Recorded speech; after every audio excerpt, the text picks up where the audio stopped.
Bonjour, merci beaucoup à ERA de m'avoir invité aujourd'hui. Je vais parler en français.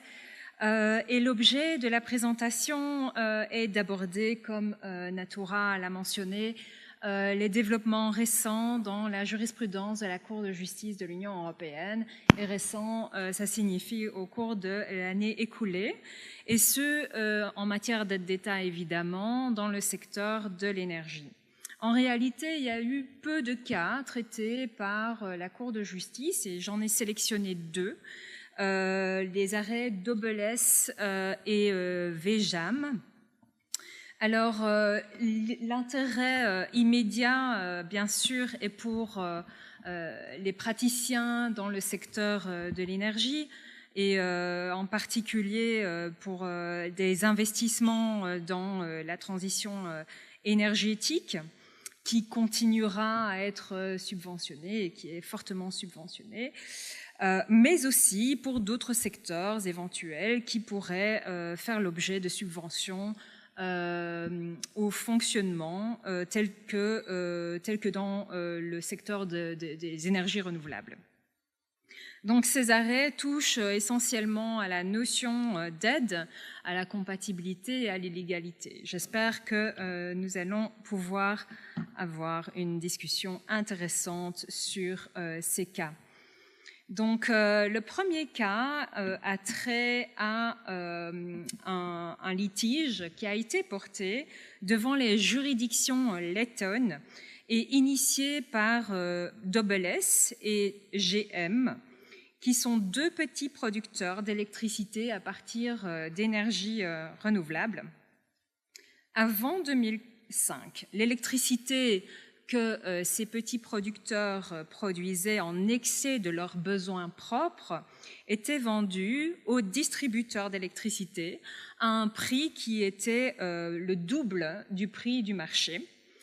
Et ce prix du marché ainsi que le surprix était déterminé par le régulateur. Suite à une modification législative en 2005, qui venait modifier les conditions en fait du mécanisme de soutien aux énergies renouvelables, nos deux producteurs en question ont continué leurs activités et pouvaient continuer à recevoir les subventions sous l'ancien régime, donc aux mêmes conditions qu'avant la modification législative.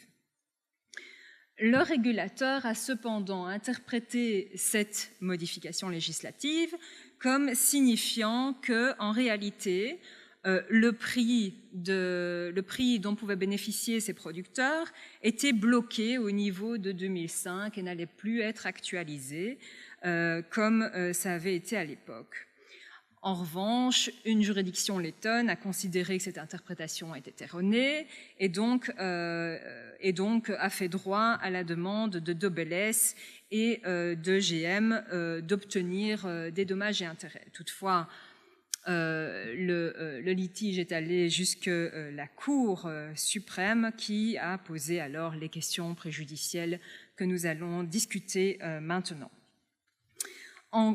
En substance, Dobeles et GM ont réclamé devant les juridictions lettonnes des dommages et intérêts et ces dommages et intérêts correspondaient à la différence entre le prix qu'ils ont reçu, c'est-à-dire le tarif qui a été bloqué en 2005, et le prix qu'ils auraient dû recevoir si ce tarif avait été actualisé.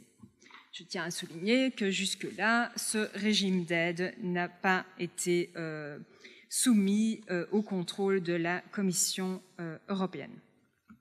La juridiction nationale a donc accueilli cette demande, mais a aussi considéré qu'il convenait de notifier au préalable à la Commission européenne ce régime, ou plutôt les dommages et intérêts accordés à ces entités.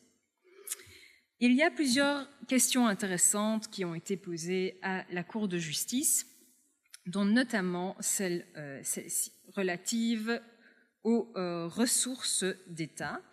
Donc, comme on le sait, une des conditions constitutives des aides d'État, c'est que la mesure de soutien soit financé au moyen de ressources d'État et soit imputable évidemment aussi à l'État. La question posée à la Cour de justice a trait au premier élément de cette première condition, à savoir l'engagement de ressources d'État.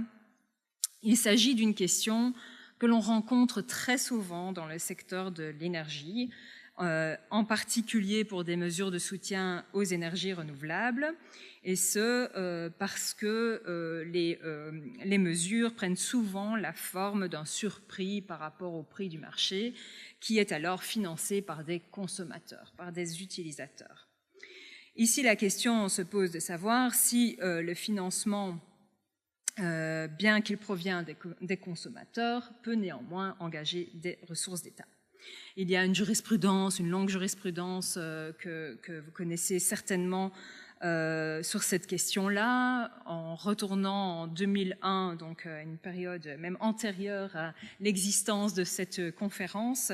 La Cour de justice avait rejeté la qualification d'aide d'État, de ressources d'État, de fonds dans l'affaire Preußen-Elektra, dans le cadre d'une législation qui imposait en réalité à des entreprises privées de s'approvisionner en électricité produite à partir d'énergies renouvelables à des prix minimaux, et cette réglementation prévoyait également la répartition de cette charge financière sur ces opérateurs. Mais la Cour a considéré qu'il n'y avait pas de ressources d'État impliquées dans cette mesure, puisque l'État n'intervenait ni dans la gestion ni dans l'affectation à proprement parler des fonds. Il y a également eu l'arrêt Stardust Marine selon lequel les ressources d'État englobent tous les moyens pécuniaires que les autorités publiques peuvent effectivement utiliser pour soutenir des entreprises, et ce, sans qu'il soit pertinent que ces moyens restent de manière permanente dans le patrimoine de l'État, et c'est la raison pour laquelle des entreprises publiques, leurs ressources sont généralement considérées comme étant des ressources d'État. Il y a également eu l'affaire Essent, où la Cour a considéré que les acheteurs nationaux d'électricité qui sont redevables d'une taxe envers le gestionnaire du réseau pour l'électricité produite à partir de sources d'énergie renouvelables, et que cette taxe qui doit être recédée à une société désignée pour la partager et l'affecter au paiement du surcoût du prix de l'énergie supérieur à celui du marché constituait des ressources d'État. Dans cette affaire, ce qui est intéressant, c'est que donc, dans les recours préjudiciels, les États membres n'interviennent pas, mais l'Allemagne a soumis des observations, et elle a d'ailleurs demandé que la Cour soit en formation de grande chambre, parce qu'elle souhaitait absolument que cette question soit traitée au plus haut niveau, et la raison est l'Allemagne estimait qu'il fallait en réalité considérer que deux conditions cumulatives devaient être remplies pour être en présence de ressources d'État. L'Allemagne estimait que non seulement le financement de ces mesures devait provenir de taxes ou de prélèvements obligatoires, mais également que ces fonds devaient être sous le contrôle de l'État de manière permanente. Donc elle a demandé cette formation en grande chambre. Et la Cour dans Dobelès a donc considéré, a vraiment tranché la question d'une manière très très claire, en considérant donc que la réglementation lettonne qui oblige les entreprises de distribution d'électricité à acheter de l'électricité verte à un prix supérieur à celui du marché implique des ressources d'État si cette réglementation prévoit que les surcoûts qui en résultent sont financés par un prélèvement obligatoire qui est supporté par les consommateurs, les utilisateurs finaux, ou bien si elle prévoit que les fonds servant à financer ces surcoûts demeurent constamment sous contrôle public. Par conséquent, la Cour a clairement tranché que ces deux critères étaient des critères alternatifs et non pas cumulatifs. Donc cette précision est intéressante. La Cour va plus loin. Elle se réfère également à l'arrêt EEG de 2000, enfin non, pas l'arrêt EEG de 2012, mais sur le régime EEG donc allemand de 2012. Donc c'est un arrêt C405 de /16 en pourvoi. Où la Cour avait aussi clairement indiqué que les prélèvements en question devaient être obligatoires et imposés par la réglementation en question. Donc ça devait être obligatoire de jure. Certains commentateurs ont considéré cette condition comme étant un peu formaliste parce que en réalité la notion d'aide se caractérise par ses effets plutôt que par ses objectifs. Et en l'occurrence, on a considéré que même si les entreprises étaient dans la possibilité de répercuter par la loi le surcoût sur les consommateurs finaux, le résultat pouvait être le même que celui d'une taxe obligatoire qui leur est imposée, mais la Cour déjà dans cet arrêt EEG de 2012 a considéré qu'il fallait que ce soit par la loi que ces prélèvements soient rendus obligatoires. Et donc la Cour a également, ici dans S, précisé que ce n'était pas le seul critère qui permettait de déterminer qu'il y avait des ressources d'État et rappelle à cet égard l'arrêt Elisov de 2021 qui avait déjà estimé que des taxes étaient suffisantes pour considérer qu'on était en présence de ressources d'État.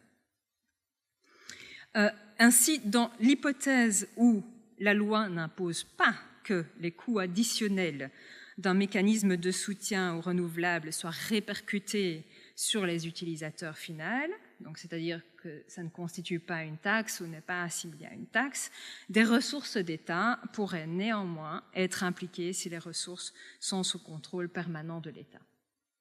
C'est donc le premier enseignement de Belès. Il y a également une question intéressante sur la responsabilité de l'État et l'interaction avec la discipline des aides d'État. Donc le litige, comme je vous l'ai expliqué, concerne en fait une demande en dommages et intérêts par Belès et EGM devant les juridictions nationales. À cet égard, la Cour rappelle que les mesures avantageuses de l'autorité publique revêtent une nature juridique fondamentalement différente des dommages et intérêts que les autorités nationales sont éventuellement susceptibles de devoir verser à des entreprises en réparation du préjudice qu'elles auraient causé. Il s'agit d'une jurisprudence bien connue, Astéris, et il n'y a rien de neuf dans ce paragraphe de l'arrêt de la Cour. L'avocat général Rantos exprime cette différence, me semble-t-il d'une manière assez intéressante, par référence à la situation du bénéficiaire. Donc, les dommages et intérêts visent à rétablir la situation financière qui aurait prévalu si l'État n'avait pas aggravé cette situation. Donc l'État doit d'abord aggraver la situation de l'entreprise pour qu'on puisse parler d'une réparation. Ensuite, l'aide d'État en tant que telle, elle améliore la situation financière existante et la position sur le marché de l'entreprise. En l'espèce, la Cour relève que la demande tend en réalité à obtenir le paiement des sommes que les bénéficiaires estiment qu'elles estiment leur avoir été dues. Et en effet, ils demandent la différence entre, vous vous souvenez, le montant qui leur a effectivement été payé sur la base donc, des prix bloqués en 2005 et le prix qui aurait été déterminé si le régulateur avait actualisé ce prix. La Cour continue et précise que pour qu'une demande puisse échapper à la discipline des aides d'État, il doit s'agir donc d'une demande en réparation d'un préjudice qui est distinct de celui qui consiste dans le non-versement complet de l'avantage auquel les bénéficiaires estiment qu'ils avaient droit. Et à cet égard, j'aimerais bien en fait voir quel pourrait être le cas pratique dans lequel un bénéficiaire d'une aide qui n'a pas été versée ou qui n'a pas été versée complètement à son bénéficiaire peut jamais invoquer un dommage causé par ce tel non-paiement et qui soit néanmoins différent, qui soit néanmoins distinct de l'aide qui est en réalité réclamée. Enfin, la Cour aussi souligne qu'il ne suffit pas que l'action soit qualifiée en droit national d'action en dommages et intérêts. Ça paraît tout à fait logique. Le droit des aides d'État ne se focalise pas sur ce formalisme. Donc ça, c'était le second enseignement intéressant, me semble-t-il, de cet arrêt. Le troisième point constitue, à mon sens, un revirement de la jurisprudence de la Cour, en ce sens que les juridictions nationales ne seraient pas capables d'octroyer des aides d'État. La jurisprudence jusqu'à l'arrêt d'Obélès semblait bien établie, que les décisions du juge national pouvaient être qualifiées d'aides d'État si toutes les conditions constitutives de l'article 107, paragraphe 1er du traité, étaient remplies. Ainsi, on avait l'arrêt de la Cour de justice dans l'affaire DEI, où la juridiction nationale avait estimé que les autorités avaient erronément mis fin à un contrat de subvention et la Cour a sanctionné le tribunal pour avoir considéré que la juridiction nationale ne devait pas notifier à la Commission toutes les mesures qui affectent l'interprétation et l'exécution du dit contrat qui peuvent avoir des incidences sur le fonctionnement du marché intérieur, sur le jeu de la concurrence ou simplement sur la durée effective pendant une période déterminée d'aide qui demeure existante. On le voit bien, le débat est autour de la question de savoir, mais tiens, est-ce qu'un juge, lorsqu'il interprète le droit, est lui-même capable d'octroyer une aide? Et dans l'affaire DEI, la Cour avait considéré que c'était bien le cas. Il y a eu un autre arrêt un peu plus récent dans l'affaire Buono Touriste, où la Cour a également considéré qu'une aide qui avait fait l'objet d'une décision du Conseil d'État italien pouvait également octroyer une aide d'État. C'est étonnant et c'est contraire à la position qu'avait adoptée l'avocat général Rantos dans cette affaire. L'arrêt d'Obélès donc change la donne.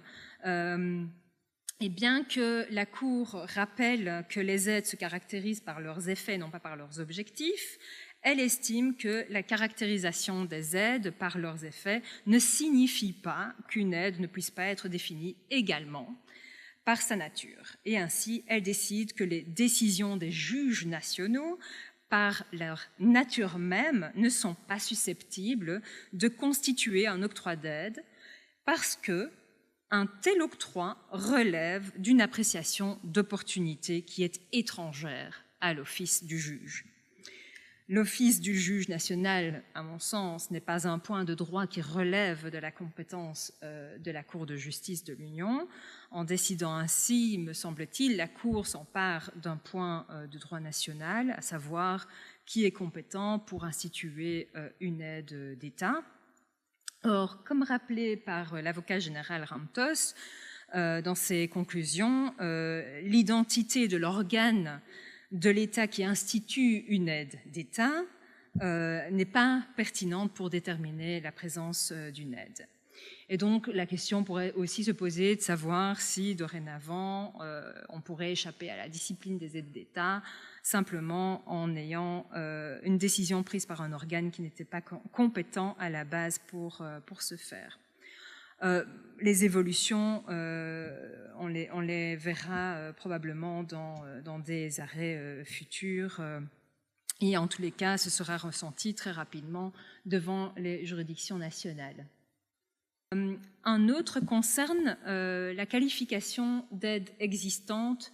Vous savez qu'en vertu du règlement de procédure, il y a plusieurs possibilités pour une aide d'être considérée comme étant une aide existante, et notamment lorsque les pouvoirs de la Commission européenne ont expiré pour la récupération des aides illégales. Il s'agit de l'article 17, paragraphe 1er du règlement de procédure. Et au point 106 du jugement, la Cour rappelle que l'article 17, paragraphe 1er du règlement de procédure, prévoit que les pouvoirs de la Commission en matière de récupération d'une aide illégale sont soumis à un délai de prescription de 10 ans. En vertu du paragraphe 2 de cet article, ce délai de prescription commence à courir au moment de l'octroi de l'aide, au moment où l'aide illégale est accordée, pour être tout à fait précise, aux bénéficiaires, au titre d'une aide individuelle ou dans le cadre d'un régime. Et par ailleurs, au terme du paragraphe 3 de cet article, toute aide à l'égard de laquelle le délai de prescription a expiré est réputée être une aide existante. Ainsi, fallait-il déterminer si les pouvoirs de la Commission de récupérer des aides illégales avaient expiré en l'espèce, si bien que la mesure pouvait alors constituer une aide existante. Et de manière générale, on reconnaît dans la jurisprudence qu'une aide est considérée comme étant octroyée lorsque le droit légal de recevoir l'aide est conféré aux bénéficiaires en vertu du droit national. Il y a également, s'agissant d'une aide illégale, de la jurisprudence, celle de France Télécom, qui considérait que la détermination de la date d'octroi d'une aide est susceptible de varier en fonction de la nature de l'aide en cause. La Cour avait considéré que dans l'hypothèse d'un régime pluriannuel avec des versements périodiques, l'aide doit être considérée comme ayant été accordée aux bénéficiaires uniquement à la date à laquelle elle est effectivement octroyée ou effectivement versée à son bénéficiaire. Donc on voit que l'analogie aurait pu être également tirée pour les aides aux renouvelables où les versements se font sur une base périodique. Et dans Double S, la Cour statue sans équivoque qu'une aide illégale ne peut être considérée comme octroyée qu'à la date de son versement. Et j'ajouterais, indépendamment finalement de la nature de l'aide en cause. Donc aussi pour des aides octroyées en une seule fois ou pour des aides qui prendraient la forme d'une garantie. La Cour explique que l'article 17 du règlement a pour objet de déterminer le délai dans lequel la Commission peut récupérer une aide qui est illégalement versée. Et donc, en toute logique, le point de départ de ce délai ne saurait être fixé à une date antérieure à celle à laquelle l'aide illégale a été versée. Ça paraît d'une logique implacable, mais il y avait quand même des discussions jusqu'à cet arrêt à cet égard. Donc, le point suivant que je souhaiterais aborder est celui du rôle des juridictions nationales face à des aides illégales.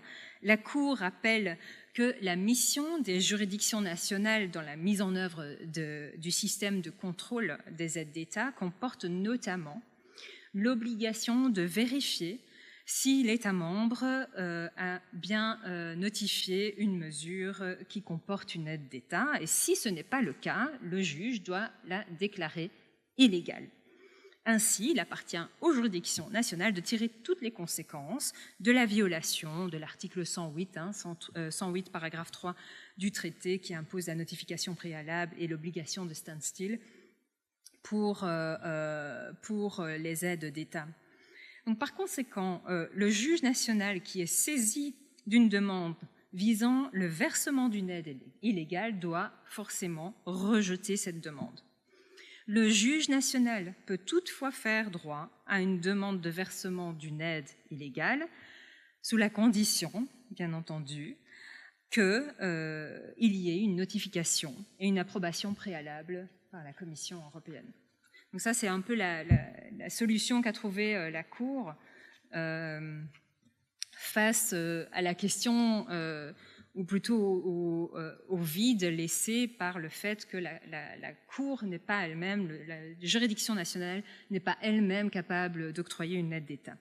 En l'occurrence, il faudra néanmoins que l'État la notifie. Et donc ce sera intéressant de voir comment les juridictions nationales vont endosser une telle responsabilité. Le dernier point que je souhaitais faire, c'était celui-là pour l'arrêt d'Aubelès. Et je passe directement sans transition à l'arrêt VEJAM-ESPO, qui concerne donc deux petits producteurs de nouveau d'électricité à partir d'énergies renouvelables. VEJAM, qui a reçu une aide aux énergies renouvelables entre 2001 et 2012. En 2015, VEJAM a remplacé ses équipements de production d'électricité, apparemment pour se conformer à des règles environnementales plus strictes. Le 21 janvier 2016, VEJAM demande une aide et cette demande est rejetée parce que le régulateur estimait que l'aide n'était disponible que pour des équipements totalement neufs et pour favoriser des nouveaux entrants. ESPO a également reçu des aides aux énergies renouvelables entre 2004 et 2015, a également fait un nouvel investissement en 2009 et a vu sa demande de 2016 rejetée pour les mêmes motifs que pour VEJAM. Donc en 2017, on a un litige qui est mu par VEJAM et ESPO contre le refus de leur octroyer cette aide qui a conduit donc aux questions préjudicielles qui nous occupent. Il faut savoir qu'en droit estonien, l'aide peut être octroyée seulement après l'installation de l'équipement de production et que l'autorité n'a pas de pouvoir d'appréciation une fois que les conditions sont remplies d'octroyer l'aide. La Commission a en plus, pour un petit peu rendre ce cas un peu plus compliqué, la Commission a déclaré compatible avec le marché intérieur le régime d'aide aux énergies renouvelables estonien qui avait été institué en 2003 par une décision de 2014 et puis par une décision de 2017. En 2014, la Commission approuve l'aide instituée depuis 2003 et ce jusque 2015. On va l'appeler l'ancien régime. Et en 2017, la Commission approuve la modification et la prolongation de l'ancien régime entre 2015 et 2017 et le nouveau régime également. Donc, il convient de garder à l'esprit que, et ça on peut le lire ici, que dans les lignes directrices précédentes au CEAG, donc les lignes directrices de 2014 environnementales et pour les aides environnementales et à l'énergie, prévoit qu'une aide est dépourvue d'effets incitatifs dans tous les cas où le bénéficiaire a adressé sa demande d'aide aux autorités nationales après le début des travaux. Or, je viens de dire que le système estonien était basé précisément sur une aide octroyée après, ou plutôt une demande qui doit être formulée après avoir installé les équipements de production. Il convient également de noter, et alors c'est le dernier point de contexte, que la Commission avait été également saisie par les juridictions nationales pour rendre un avis, et que la Commission a considéré que VEJAM et ESPO ne pouvaient pas bénéficier de l'aide en cause au regard des lignes directrices de 2014, parce qu'il n'y a plus d'effet incitatif quelconque. Et une société qui se trouve dans la même situation que celle que VEJAM, qui avait entrepris donc des travaux d'installation de nouveaux équipements pour répondre à des standards environnementaux plus élevés, similairement ne pouvait pas non plus se voir octroyer d'aide car il n'y avait pas non plus d'effet incitatif à cet égard. Alors pour comprendre cet arrêt, et je vais essayer peut-être d'avancer un peu plus vite parce que je vois que le temps file, mais pour comprendre cet arrêt, je crois qu'il est important de garder aussi à l'esprit qu'il y a donc cette jurisprudence de Gendorf que la Cour rappelle et l'avocat général Rantos également, selon lequel les décisions de la Commission européenne s'imposent au juge national. Et ici, on a deux décisions. On a la décision de 2014 et on a la décision de 2017. Et donc, la Cour n'examine pas ces décisions. Et ça peut paraître étonnant lorsqu'on lit les arrêts, mais elle n'examine pas, elle ne critique pas ces décisions. Et peut-être pour ne pas entrer dans tous les détails, simplement mentionner qu'en ce qui concerne l'effet incitatif, la Cour juge utile néanmoins, même si elle ne révise pas les décisions de la Commission européenne, de s'interroger sur la portée des lignes directrices. Elle se réfère à Kotnik et estime que la Commission, en adoptant ces lignes directrices, pose une limite à son propre exercice de pouvoir, d'appréciation des aides, et qu'elle est donc liée, la Commission est liée par ces lignes directrices, mais que néanmoins, l'État membre ne peut renoncer à la possibilité d'invoquer des circonstances exceptionnelles et que la Commission européenne peut très bien examiner la mesure sous l'article 107.3b du traité, c'est-à-dire cet article a trait aux aides pour promouvoir la réalisation d'un projet important d'intérêt européen commun ou pour remédier une perturbation grave de l'économie d'un État membre. Je ne vais pas entrer dans les détails, si ce n'est que j'aimerais simplement mentionner que les circonstances exceptionnelles dans lesquelles la Commission semble pouvoir se départir de ces lignes directrices ne sont pas définies et semblent tout à coup restreintes à des cas prévus dans l'article 107, paragraphe 3b du traité, ce qui me semble ne pas correspondre à la jurisprudence antérieure, ni même à Kotnik d'ailleurs, et probablement trop restrictif. En ce qui concerne l'effet incitatif pour l'investissement de VEJAM, il y a aussi une approche formaliste de la question qui a été faite par la Cour. Un point peut-être qui vaut la peine d'être néanmoins examiné, c'est la question de savoir si l'aide est nouvelle ou existante. La Cour rappelle donc que la prolongation de la durée de validité d'une aide existante doit être considérée comme une modification d'une aide existante et donc comme une aide nouvelle qui doit être notifiée à la Commission européenne. Et donc par conséquent, l'ancien régime approuvé par la Commission jusque fin 2014 constituait une aide existante à partir de la décision de 2014 jusque fin 2014. Et sa prolongation entre le 1er janvier 2015 jusqu'à la date d'adoption de la décision de 2017 doit être qualifiée d'une aide nouvelle. et donc illégal. Le paiement d'une aide est également un point qui a été discuté dans cet arrêt, et en particulier, la Cour rappelle une jurisprudence qui est bien établie, que d'une part, le juge national n'est pas tenu d'ordonner la récupération d'une aide versée prématurément, avant que la Commission adopte une décision finale concluant à la compatibilité de cette aide avec le marché intérieur.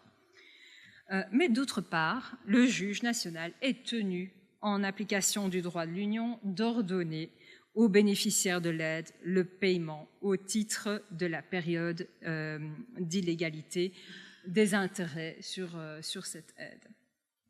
Au vu des faits de l'espèce, la Cour considère que lorsque la Commission a constaté a posteriori la compatibilité de l'aide avec le marché intérieur et qu'aucune aide n'a été versée à un opérateur économique au cours de la période d'illégalité, puisque c'est exactement ça que VEJAM et ESPO demandent à la juridiction nationale, il n'y a pas lieu de remédier aux effets de l'illégalité, et donc par conséquent, l'aide peut donc être versée de manière rétroactive.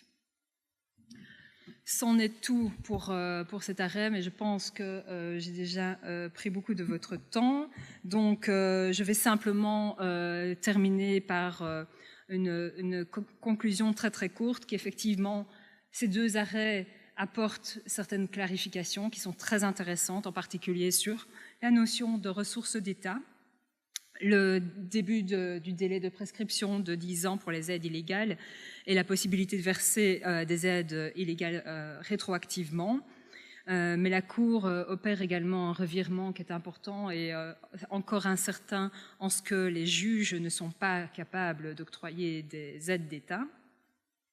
Il peut y avoir un certain formalisme, en tous les cas un caractère théorique dans l'approche de la Cour, et on peut se poser la question de savoir s'il n'y a pas un risque de détournement ou de tenter d'éviter l'application des aides d'État en utilisant une telle jurisprudence à l'avenir. Voilà, merci beaucoup.